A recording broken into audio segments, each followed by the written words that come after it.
Assalamualaikum anak-anak, jumpa lagi dengan Bu Putih di pembelajaran tema 7, subtema 1, pembelajaran kedua.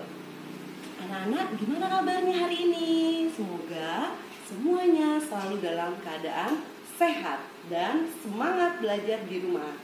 Jangan lupa selalu rajin cuci tangan, hindari kerumunan, dan pakai masker jika keluar rumah. Anak-anak, sebelum kita belajar, mari kita sama-sama berdoa terlebih dahulu sesuai dengan agama dan kepercayaan masing-masing. Berdoa, mulai.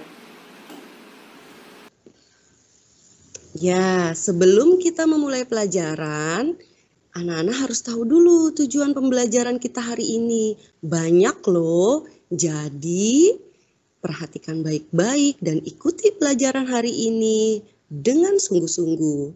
Tujuan yang pertama, dengan menyimak penjelasan guru, anak-anak dapat mengenal bentuk paragraf dari teks bacaan dengan tepat. Kedua, dengan mengamati teks bacaan, anak-anak dapat menemukan banyaknya paragraf dari teks yang telah dibaca dengan tepat.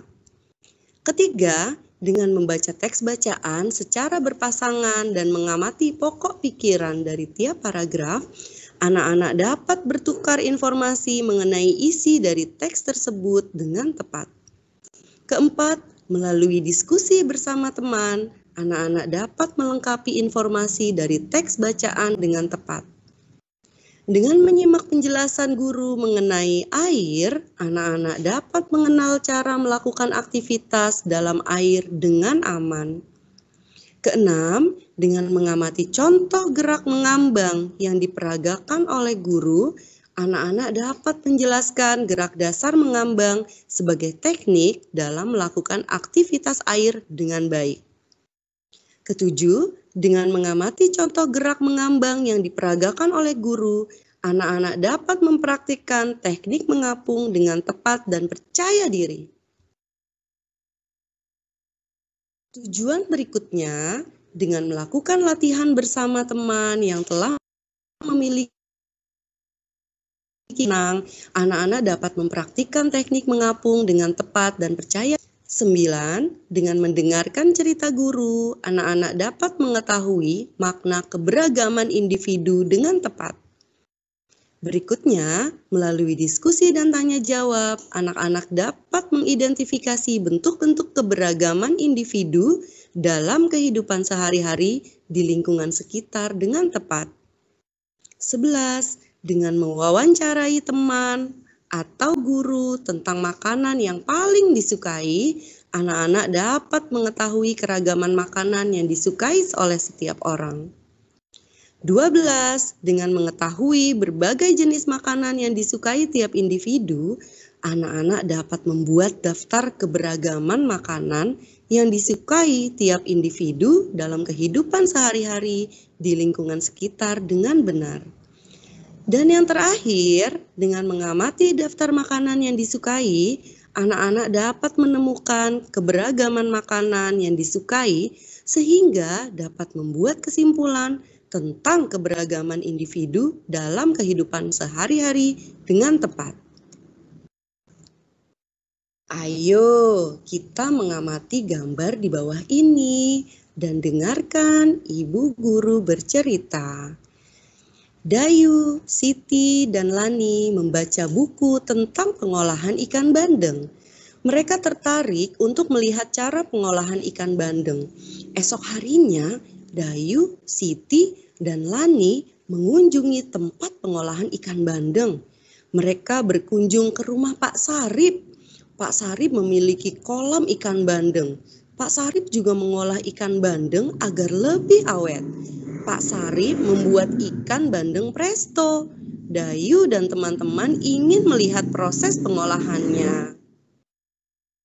Nah, sekarang kita sama-sama dengarkan cerita tentang membuat bandeng presto. Bandeng presto adalah ikan bandeng yang dimasak dengan menggunakan panci presto. Panci presto menghasilkan uap air bertekanan tinggi. Hal itu akan membuat daging ikan menjadi lunak. Tidak hanya dagingnya, duri ikan pun akan melunak. Bandeng presto ini dibumbui dengan bawang putih, kunyit, dan garam. Ikan yang sudah diberi bumbu kemudian dibungkus dengan daun pisang. Setelah itu, ikan dimasukkan ke dalam panci presto yang dapat dikunci rapat. Lalu, ikan akan matang secara merata. Setelah matang, bandeng presto dapat dikemas. Cara mengemas bandeng presto akan menentukan daya tahan ikan. Jika dibungkus plastik biasa, ikan akan bertahan selama 5 hari saja. Namun, jika dibungkus dengan menggunakan plastik tahan udara, ikan akan bertahan hingga 3 bulan. Anak-anak, perhatikanlah teks bandeng presto yang tadi kita baca bersama-sama. Ada berapa warna ya yang terdapat dalam teks tersebut? Nah, berikutnya kita lihat kumpulan warna, kumpulan kalimat yang diberi warna berbeda disebut paragraf. Ada berapa buah paragraf pada teks bandeng presto tadi? Berikutnya, anak-anak lengkapi informasi yang diperoleh dari teks bacaan bandeng presto tadi. Nah, sekarang coba kamu ingat-ingat lagi teks bandeng presto menceritakan tentang apa ya? Nah, berikutnya kita dapat menemukan informasi yang berada pada paragraf pertama dan kita nyatakan sebagai informasi 1. Bandeng presto dimasak menggunakan apa ya? Menggunakan panci presto. Nah, pada paragraf kedua kita akan temukan informasi kedua. Panci presto akan membuat daging ikan menjadi matang merata. Ya, sekarang bagaimana dengan paragraf ketiga? Pastinya kita akan menemukan informasi ketiga, yaitu tentang pengemasan bandeng presto. Ya, selain kolam ikan, Pak Sarip juga memiliki kolam renang. Pak Sarip mengajak Siti, Dayu, dan Lani menuju ke kolam renang. Pak Sarip mempersilahkan mereka bermain di kolam renang. Di kolam renang, banyak anak sedang bermain air. Ada yang duduk-duduk di tepi kolam, ada yang belajar meluncur, ada pula yang telah mahir berenang. Seorang penjaga mengamati di tepi kolam. Lani telah mahir berenang. Dayu ingin belajar berenang pada Lani. Mereka berdua turun ke kolam dangkal. Siti mengamati dari pinggir kolam. Gerak pertama yang harus dikuasai saat berenang adalah mengambang. Mengambang merupakan gerak dasar dalam kegiatan berenang. Gerak dasar mengambang. Saat berenang, perhatikan keselamatan diri dan orang lain. Gunakan alat bantu seperti pelampung untuk menjaga keselamatan diri saat belajar mengambang dalam air. Pelampung adalah alat bantu untuk menjaga tubuh tetap mengambang saat berenang. Amati berbagai alat pelampung berikut. Yang berwarna merah merupakan pelampung yang disebut ban lengan. Dipergunakannya hanya di lengan anak-anak. Yang kuning namanya rompi renang. Tentu saja dipergunakannya di bagian tubuh kita. Seperti kita menggunakan baju. Warna biru disebut papan luncur. Kita bisa memegangnya pada bagian pinggirnya, lalu kita gunakan untuk mengambang. Nah, kalau yang hijau ini semuanya pasti sudah tahu. Ini disebut ban renang. Cobalah untuk mengambang di kolam dengan kedalaman sebatas dada. Tangan memegang papan luncur atau ban. Posisi tubuh berada di atas permukaan air. Kaki bergerak sambil mengayuh. Dan lakukan berulang-ulang ya. Lani, Dayu, dan Siti memiliki kemampuan yang berbeda dalam berenang. Lani telah mahir berenang. Dayu ingin belajar berenang. Siti lebih senang bermain di pinggir kolam. Di lingkungan sekitar, kita dapat menemukan beragam kemampuan. Beragam artinya bermacam-macam. Lani, Dayu, dan Siti juga memiliki cara yang berbeda dalam menikmati buah-buahan. Misalnya, Siti menikmati buah-buahan ketika minum susu rasa stroberi. Dayu menikmati bolu pisang. Lani lebih suka makan buah apel. Semua suka buah-buahan. Namun, cara mereka menikmati buah dengan cara yang berbeda-beda. Setiap orang memiliki kebiasaan yang berbeda-beda. Setelah mendengar cerita Bu Guru tentang beragam kebiasaan, dapatkah kamu menyebutkan perbedaan kebiasaan Dayu, Siti, dan Lani dari cerita tersebut? Nah, ini jawabannya. Lani, Dayu, dan Siti memiliki kemampuan yang berbeda dalam berenang. Di lingkungan sekitar kita dapat menemukan beragam kemampuan. Beragam artinya bermacam-macam. Lani, Dayu, dan Siti juga memiliki cara yang berbeda dalam menikmati buah-buahan. Misalnya, Siti menikmati buah-buahan ketika minum susu rasa stroberi. Dayu dan Lani lain lagi kebiasaannya. Setiap orang memiliki kebiasaan yang berbeda-beda. Jenis makanan yang dimakan saat sarapan pada setiap orang juga dapat berbeda-beda.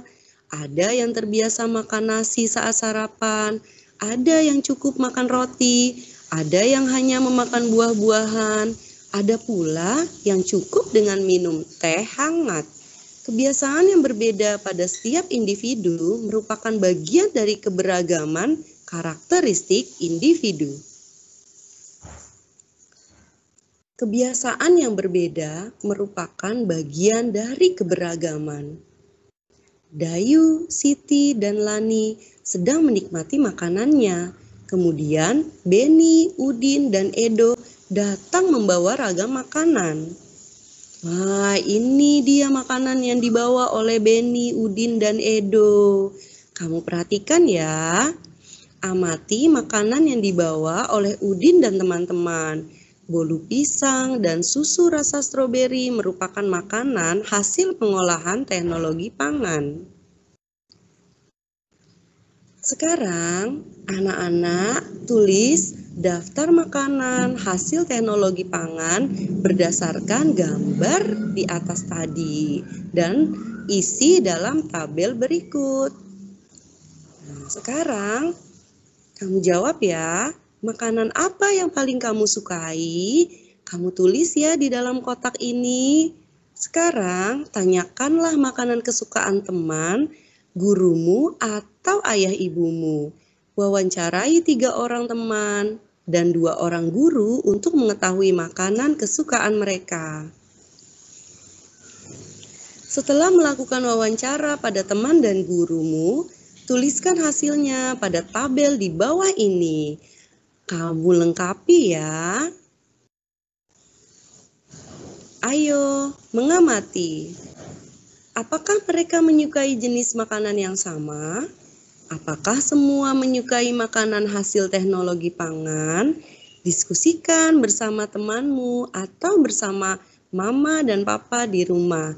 Atau diskusikan bersama kakak dan adik.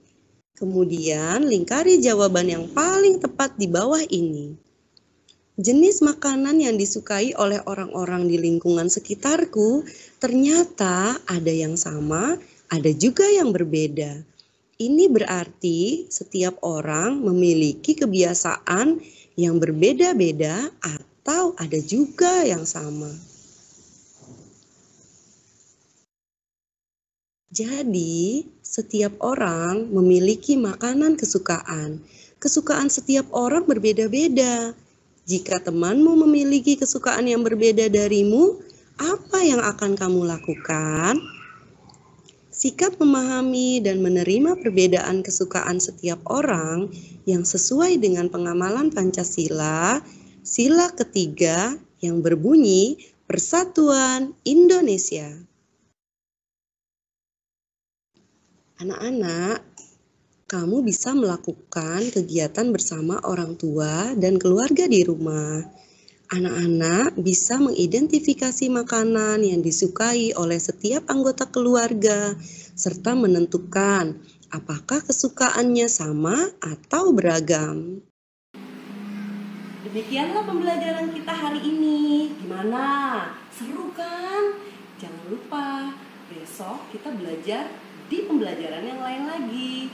Oke, semoga pelajaran kita hari ini bermanfaat buat kamu dan buat kita semuanya. Tetap semangat. Terima kasih. Wassalamualaikum warahmatullahi wabarakatuh.